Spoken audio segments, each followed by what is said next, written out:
Hello बच्चों, welcome to my video. तो आज हम करने वाले हैं क्लास 11th की बुक स्नैपशॉट का 5th चैप्टर, वो है द बर्थ बाय ए.जे. क्रोनोन। अब जो ए.जे. क्रोनोन है वो काफ़ी ज़्यादा फेमस नोवेलिस्ट रह चुके हैं। इन्होंने एक नोवेल भी लिखी थी सिटाडेल, जो कि काफ़ी बड़ी थी। तो जो आपका ये चैप्टर है द बर्थ, ये सिटाडेल नोवेल से ही लिया गया है, एक पार्ट है सिटाडेल का। ओके, तो अब ये पूरी जो स्टोरी है मैं बताती हूँ आपको, वो एंड्रयू मैंशन के अराउंड घूम रही है। अब एंड्रयू मैंशन कौन है? एंड्रयू मैंशन वो पर्सन है जिन्होंने अभी अभी अपनी मेडिकल स्कूल फिनिश किया है और वो प्रैक्टिस के लिए एज अ असिस्टेंट काम कर रहे हैं टू डॉक्टर एडवर्ड। ओके, अब जो स्टोरी शुरू होती है, स्टोरी कहाँ से शुरू होती है कि जो डॉक्टर एडवर्ड है, जो मिडनाइट में अपने घर आते हैं। तो वो जब घर पे आते हैं, ब्रायन ग्रोवर, उनका घर जो था ब्रायन ग्रोवर पे था। तो वो जब घर पर आते हैं तो वो क्या देखते हैं, जोई मार्गन उनका बहुत देर से वेट कर रहा होता है।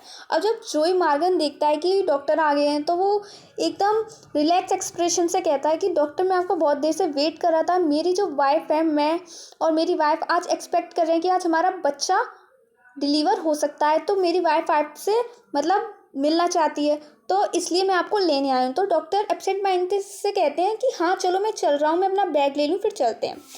अब जोई मार्गन का घर कहाँ था, जोई मार्गन का एड्रेस कहाँ था, ये आपको याद करने वाली चीज़ें हैं। नंबर 12 बलीना टेरेस पे, हाउस नंबर 12 बलीना टेरेस। ओके, तो अब जो होता है वो दोनों क्या है, मिस्टर जोई के घर जाते हैं। अब मिस्टर जोई के घर जाते हैं दोनों, तो एंट्री मैंशन वहाँ जाके क्या देखते हैं, बहुत छोटा सा स्मॉल बेडरूम है जिसमें जोई मार्गन, मिस मार्गन जो है लेटी हुई हैं। ओके, वो लेटी हुई है और मिस मार्गन की मदर है और वहाँ पर एक मिडवाइफ भी है। अब मिडवाइफ कौन होती है? मिडवाइफ जो है ना, न्यूबॉर्न बेबीज़ की बर्थ में मदद करवाती हैं। अब आप एक तरीके से ना नर्स भी कह सकते हैं। ओके, अब जो इसके बाद ये सब रूम को देखने के बाद वो सीधे मिस मार्गन के पास जाके बैठते हैं और उनको मतलब चेक करते हैं कि डिलीवरी में कितना टाइम है या डिलीवरी अभी होगी कि नहीं। तो वो देखते हैं कि अभी डिलीवरी का टाइम नहीं है, तो वो मतलब कमरे से बाहर आ जाते हैं और बैठ जाते हैं। तो अब जो मिस जोई मार्गन की मदर हैं, उन्हें अब कहीं ना कहीं डर लगने लगता है कि डॉक्टर कहीं अपना अधूरा काम छोड़ के नहीं चले जाएं, कि बिना डिलीवरी करे ना चले जाएं, क्योंकि अभी टाइम है। तो वो जो डॉक्टर को एक कप ऑफ टी का ऑफ़र करती हैं और कहती हैं, और वो कुछ नहीं कहती, लेकिन वो उनसे बात करने की कोशिश करती हैं, यानी कि टाइम स्पेंड करवाने का उनका मदद करती हैं। तो अब जब ये डॉक्टर देखते हैं तो डॉक्टर समझ जाते हैं कि उन्हें लग रहा है कि मैं कहीं चला ना जाऊँ। तो इसलिए डॉक्टर कहते हैं आप टेंशन मत लीजिए, मैं कहीं नहीं जा रहा हूँ, तो मैं अपना काम करके ही मैं पूरी डिलीवरी करा के ही जाऊँगा। अब इसके बाद जो हमारे एंड्रयू मेंशन है, जो डॉक्टर है हमारे, आज उनका माइंड काफ़ी एब्सेंट है, आज काफ़ी वो डिसअपॉइंटेड हैं। अब आप कह सकते हैं वो ऐसे दुखी और डिसअपॉइंटेड क्यों है, क्योंकि आज उनकी मीटिंग थी जो क्रिस्टीन, जो उनकी गर्लफ्रेंड है, आप यहाँ पर देख सकते हैं क्रिस्टीन, जो मैंने हाईलाइट कर रखा है। क्रिस्टीन जो उनकी गर्लफ्रेंड है, आज उन दोनों की मुलाकात हुई थी और उनकी इवनिंग जो भी बिल्कुल भी प्लीजेंट नहीं रही और काफ़ी ज़्यादा डिसअपॉइंटेड रही। तो आज इसलिए उनका माइंड एब्सेंट था और उसके बाद वो किसी ख्यालातों में खो जाते हैं। वो जो है फायर के पास बैठे होते हैं, हाथ टिप रहे होते हैं और किसी ख्यालात में खो जाते हैं। अब क्या ख्याल सोच रहे थे वो, उनके माइंड में एक ही एपिसोड रिपीट हो रहा था बार बार बार बार, कार्डिफ स्टेशन का।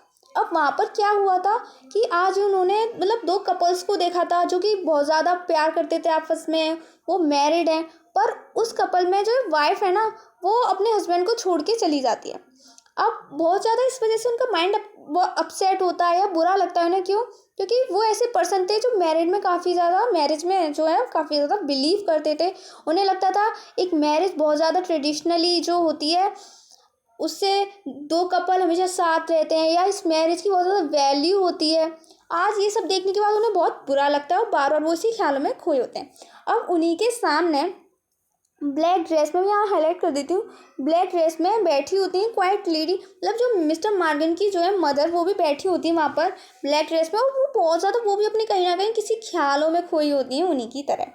अब जो इस रूम में एक क्लॉक टंगी होती है जो बस क्लॉक की बजा रही होती है, टिक टॉक टिक टॉक। अब जो है एंड्रयू मेंशन जो है फिर उठ के जाते हैं। फिर अब जब क्लॉक बज रही होती है टिक टॉक, तो जो है मिस्टर जोई मार्गन की मदर जो है डॉक्टर से कहती हैं कि सुना सेट। अब यहाँ पर सुना कौन है? अब यहाँ पर सुजैन कौन है? सुजैन है मिस्टर जोई मॉर्गन की वाइफ। अब वो कहती हैं कि सुजैन ने कहा है कि आप ना जब जो भी मतलब बर्थ करवाएं जब बच्चे की, तो क्लोरोफॉर्म यूज़ ना करें, उसे क्लोरोफॉर्म ना दें, क्योंकि सुजैन को लगता है कि क्लोरोफॉर्म देने से उसके बच्चे को कुछ हार्म हो सकता है, डिलीवरी में प्रॉब्लम हो सकती है। अब मैं आपको यहाँ पर अपनी तरफ से बता देती हूँ, जो जोई मॉर्गन है और उनकी वाइफ है सुजैन, वो 20 ईयर हो गए हैं उन दोनों को मैरिड हुए वो एक मैरिड कपल है, बट अभी तक उनके कोई बच्चा नहीं है। ये उनका फर्स्ट बच्चा है, ठीक है, जो अभी होने वाला है। तो वो सभी फैमिली उनके बारे में बहुत ज़्यादा, उस बच्चे के बारे में बहुत ज़्यादा ही प्रोटेक्टिव है, इसलिए वो लोग हर एक छोटी बात का ध्यान रखें। तो डॉक्टर क्या कहता है, तो एंड्रयू मेंशन होते हैं, वो कहते हैं आप टेंशन मत लीजिए, मैं जो उन्हें एनेस्थेसिया दूंगा ना, उससे उन्हें कोई प्रॉब्लम नहीं होगी, ठीक है। तो अब वो जब ऊपर जाते हैं, तब ऊपर से जब उन्हें नर्स कॉल करती है कि मतलब शायद अब बेबी होने वाले, तो एंड्रयू मेंशन ऊपर जाके देखते हैं, तो वो क्या देखते हैं कि हाँ अब शायद बेबी होने वाला है। तो वो जब डिलीवरी कराते हैं, जब बच्चे की डिलीवरी हो जाती है, तो वो क्या देखते हैं कि जो बच्चा है वो तो लाइफलेस है, वो जो बच्चा है वो लाइफलेस है, और जो उनकी मदर है, बच्चे की जो मदर है, उसकी भी कंडीशन काफ़ी ज़्यादा क्या, और जो मदर की हालत भी काफ़ी ज़्यादा ख़राब होती है डिलीवरी देने के बाद। वो उनकी हालत मदर की इतनी ज़्यादा ख़राब होती है कि वो खुद सेंस में भी नहीं थी, कॉन्शियस भी नहीं थी।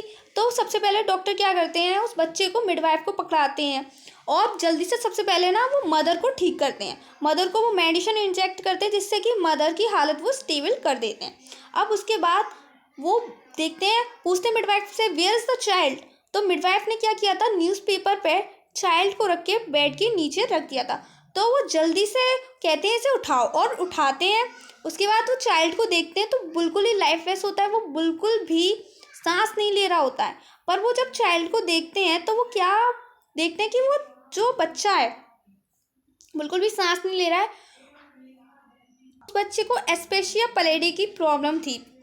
अब जो एस्पेशिया पैलिडी क्या होता है, इसमें जो है बच्चे को ना, या बच्चे को किसी को भी कह सकते हैं, CO2 की जो ऑक्सीजन की CO2 ऑक्सीजन होती है वो ज़्यादा शरीर में भर जाती है ब्लड में, और O2 की ऑक्सीजन की मात्रा कम हो जाती है, जिससे कि आपको सांस लेने में बहुत दिक्कत होती है, आपकी पल्सेस जो है बहुत ज़्यादा धीरी पड़ जाती हैं, वीक पड़ जाती हैं, आप कह सकते हैं। ये सब बच्चे को प्रॉब्लम थी। अब वो जल्दी से ये सब देखने के बाद कहते हैं, अब वो जब इस सिचुएशन को समझ जाते हैं, तो वो मिडवाइफ से कहते हैं जल्दी से मुझे एक बेसन में, बाद बेसन या मतलब किसी भी टब वगैरह में, एक टब में मुझे बहुत ज़्यादा गर्म पानी चाहिए और एक टब में मुझे बहुत ज़्यादा कोल्ड वाटर चाहिए, यानी ठंडा पानी चाहिए। अब वो जो मिडवाइफ थी वो ऐसा करना तो नहीं चाहती थी और वहाँ पर खड़ी रहती, तो डॉक्टर तुरंत चिल्ला के कहते हैं क्विक, बहुत जल्दी करो और ये जल्दी लेके आओ। तो अब जो मिडवाइफ उसे करना ही पड़ता है, वो एक बेसन में बहुत ज़्यादा गर्म पानी, दूसरे बेसन में बहुत ज़्यादा ठंडा पानी लेके आते हैं। अब जो डॉक्टर क्या करते हैं, अब वो करते हैं बच्चे को एक बार गर्म पानी में डालते हैं, फिर एक बार ठंडे पानी में डालते हैं, वो बार बार ऐसा करते हैं और अपने एफर्ट्स वो लगाते ही जाते हैं। अब वहाँ पर जो मिस्टर मॉर्गन की मदर खड़ी थी और जो मिडवाइफ खड़ी थी, वो देखती है डॉक्टर क्या कर रहे हैं, और वो उनसे कहती हैं कि अब जो हो गया है बच्चे को, अब वो जैसा लाइफलेस बच्चा है वो वैसा है ही, आप उसे इतना ज़्यादा मतलब जगल मत कीजिए, अब रहने दीजिए। पर जो डॉक्टर होता है वो अपनी पूरे एफर्ट्स लगाता है, और जब वो देखते हैं कि उससे भी कुछ नहीं होता है, कि जब वो गर्म पानी में डालते, कोल्ड वाटर में डालते, फिर भी बच्चे की कोई रिएक्शन नहीं आती, फिर भी वो अपने वहाँ पर एफर्ट्स को नहीं रोकते हैं, और फिर वो क्या करते हैं, एक रफ सी टॉवल लेते हैं और जो बच्चे की पीठ है उस पर रगड़ना चालू कर देते हैं, जिससे कि क्या होता है, अब बच्चा बहुत थोड़ी सी धीरे सी सांस लेता है। अब जब वो देखते हैं कि बच्चे ने थोड़ी सी धीरे सी सांस ली है, तो वो वहाँ रुकते नहीं हैं, अपने एफर्ट्स को डबल ट्रिपल कर देते हैं और उस बच्चे को और रफ करते हैं। उसके बाद वो बच्चे को एक जगह लेटालते हैं और अपने हाथों से उसके चेस्ट पे जो है वो क्या करते हैं, थोड़ा सा पंप करने की कोशिश करते हैं, जिससे कि बच्चे को क्या है और ज़्यादा मदद मिले सांस लेने में, और जो वह अच्छे से ही मतलब सांस ले पाए और डीप सांस ले। अब जब वो ऐसा करते हैं, तो जो बच्चे के अंदर, नाक के अंदर जो म्यूकस के अंदर जो भी सब कुछ भरा होता है वो बाहर निकल आता है और बच्चा अच्छे से सांस लेने लगता है। अब ये देखने के बाद कि उन्होंने एक बच्चे की जान बचा ली है, वो बहुत खुश होते हैं। अब वो जो अब जब डिलीवरी कराने के बाद डॉक्टर एंड्रयू मेंशन जब नीचे आते हैं और आके पानी पीते हैं और बिना बैग लिए ही अपना बाहर चले जाते हैं। और मिस्टर जोई मॉर्गन खड़े होते हैं और मिस्टर जोई मॉर्गन से जाके कहते हैं कि तुम्हारी वाइफ की डिलीवरी अच्छे से हो गई है, तुम्हारी वाइफ भी सेफ है और तुम्हारा बच्चा भी, तुम जाके मिल सकते हो। और कहते हैं कि मैं अपना बैग बाद में ले जाऊंगा और वहाँ से चले जाते हैं। और मन ही मन में सोचते हैं कि मतलब आज का दिन चाहे कितना भी बुरा गया हो, आज का दिन कैसा भी गया, कितना भी डिसपॉइंटेड था, कितना भी बुरा था, लेकिन उनका सारा दिन बन चुका था। कब? जब उन्होंने ये अचीव किया कि उन्होंने एक बच्चे की जान बचाई है और एक बच्चे को लाइफ दी है, एक लाइफलेस बच्चे को एक लाइफ दी है, तो वो उनका आज का सारा पूरा दिन बन जाता है और वो अपने घर चले जाते हैं। ये तो था इस स्टोरी का एंड। और आगे की स्टोरी के लिए आप मेरे चैनल पर बने रहें और चैनल को प्लीज़ सब्सक्राइब करें, शेयर करें और लाइक करें। अगर आपको मेरी वीडियो पसंद आती हैं तो पूरी स्नैपशॉट बुक की सारी वीडियो मेरे चैनल पर डली है क्लास 11 की, आप देख सकते हैं। Thank you for watching.